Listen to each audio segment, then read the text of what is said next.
Yo, assalamualaikum warahmatullahi wabarakatuh. Ketemu lagi di channel Selera Jalanan. Channel yang paling gak niat trending, gak niat viral, gak niat masuk TV. Tapi kalau ada iklan yang mau masuk, ya kita sih senang-senang aja. Oke, pada kesempatan kali ini kita akan membacakan berita dari CNBC Indonesia yang ditulis oleh Iqbal pada hari Jumat 26 Februari 2021 dengan judul "Hai Bunda, ini syarat terbaru anak naik kelas belajar daring." Kementerian Pendidikan dan Kebudayaan atau disingkat Kemendikbud merilis syarat siswa naik kelas pada tahun 2021. Hal itu tertuang dalam surat edaran tentang peniadaan ujian nasional dan ujian kesetaraan serta pelaksanaan ujian sekolah dalam masa darurat penyebaran coronavirus disease atau biasa kita sebut COVID-19. Dalam surat edaran itu terdapat 8 poin. Pembahasan mengenai syarat siswa naik kelas dibahas dalam poin 7. Berikut 8 poin yang dikutip dari situs Kemendikbud, Jumat 26 Februari 2021. Ujian akhir semester untuk kenaikan kelas dapat dilakukan dalam bentuk Kita ulangi, ujian akhir semester untuk kenaikan kelas dapat dilakukan dalam bentuk 1. Portofolio berupa evaluasi atas nilai rapor, nilai sikap atau perilaku, dan prestasi yang diperoleh sebelumnya, berupa penghargaan, hasil perlombaan, dan sebagainya. 2. Penugasan. 3. Tes secara luring atau di luar jaringan atau daring dalam jaringan, dan atau 4. Bentuk kegiatan penilaian lain yang ditetapkan oleh satuan pendidikan. Ujian akhir semester untuk kenaikan kelas dirancang untuk mendorong aktivitas belajar yang bermakna dan tidak perlu mengukur ketuntasan capaian kurikulum secara menyeluruh. Jelas surat edaran tersebut. Surat edaran yang berisi tentang pelaksanaan ujian sekolah dalam masa darurat penyebaran COVID-19 ditujukan kepada gubernur, bupati, dan wali kota di seluruh Indonesia dengan tembusan yang diberikan kepada Menteri Agama, seluruh kepala dinas pendidikan provinsi, seluruh kepala dinas pendidikan kabupaten atau kota, dan seluruh kepala satuan pendidikan. Surat edaran Mendikbud nomor 1 tahun 2021 tentang peniadaan ujian nasional dan ujian kesetaraan serta pelaksanaan ujian sekolah dalam masa darurat penyebaran coronavirus disease atau COVID-19 dapat diunduh aslinya di laman Kemendikbud. Oke, kita lanjut ke berita selanjutnya tetap dari dunia pendidikan. Kita klik saja. Berita selanjutnya ditulis masih oleh Iqbal, CNBC Indonesia pada Jumat 26 Februari 2021 dengan judul "Cek Kuota Belajar Kemendikbud 2021 di sini". Program Kuota Belajar Kemendikbud 2021 siap dibuka kembali pada bulan Maret. Kabar gembira, bantuan subsidi kuota akan dilanjutkan untuk bulan Maret, April, dan Mei 2021, ujar Nadiem Makarim, Menteri Pendidikan dan Kebudayaan RI. Saat ini, penyaluran kuota belajar 2021 masih dalam proses dan verifikasi. Jika mengikuti proses pemberian kuota belajar Kemendikbud 2021 tahun lalu, maka penerima akan mendapatkan data internet yang terbagi menjadi 2 kuota, yakni kuota umum dan kuota belajar.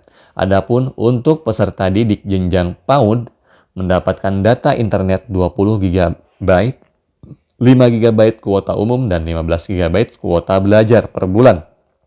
Dan peserta didik jenjang pendidikan dasar dan menengah 35 GB, 5 GB kuota umum, dan 30 GB kuota belajar per bulan.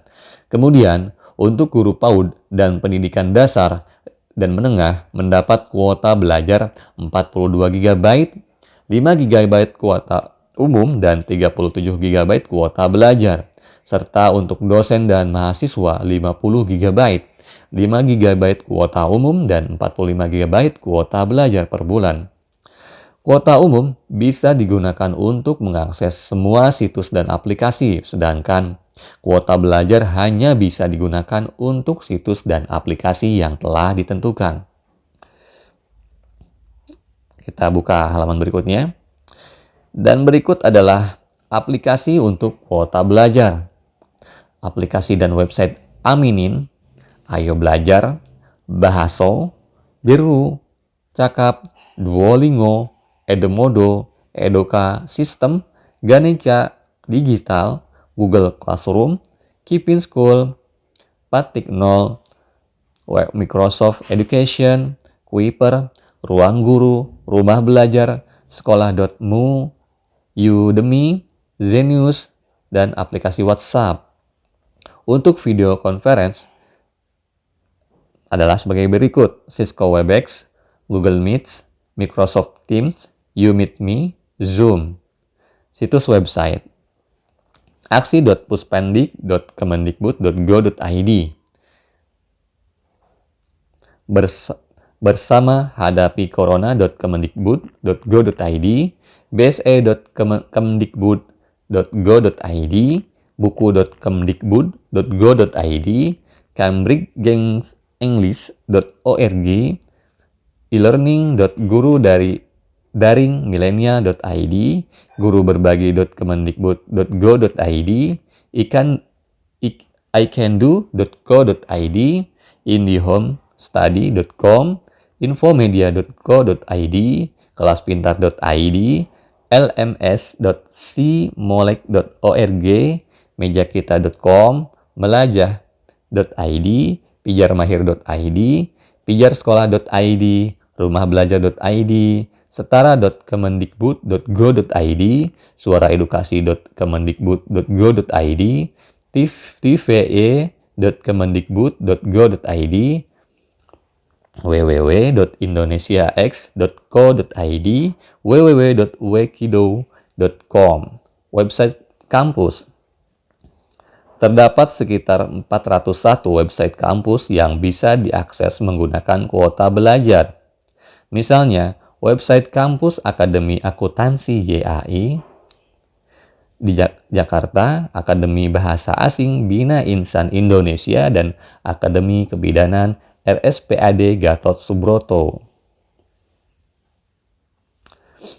Ya, berita selanjutnya kita klik ya. Berita selanjutnya ditulis oleh Chandra Gian Asmara, CNBC Indonesia, Kamis 25 Februari 2021, dengan judul Hai Bunda, bersiap ya, sekolah tatap muka mulai Juli 2021. Presiden Joko Widodo menargetkan kegiatan sekolah tatap muka bisa mulai dilakukan pada semester kedua tahun ini atau tepatnya pada Juli 2021. Keinginan Jokowi untuk kembali menyelenggarakan aktivitas kegiatan sekolah tatap muka disampaikan usai meninjau vaksinasi guru di SMAN 70 Jakarta Selatan, seperti dikutip Kamis 25 Februari 2021.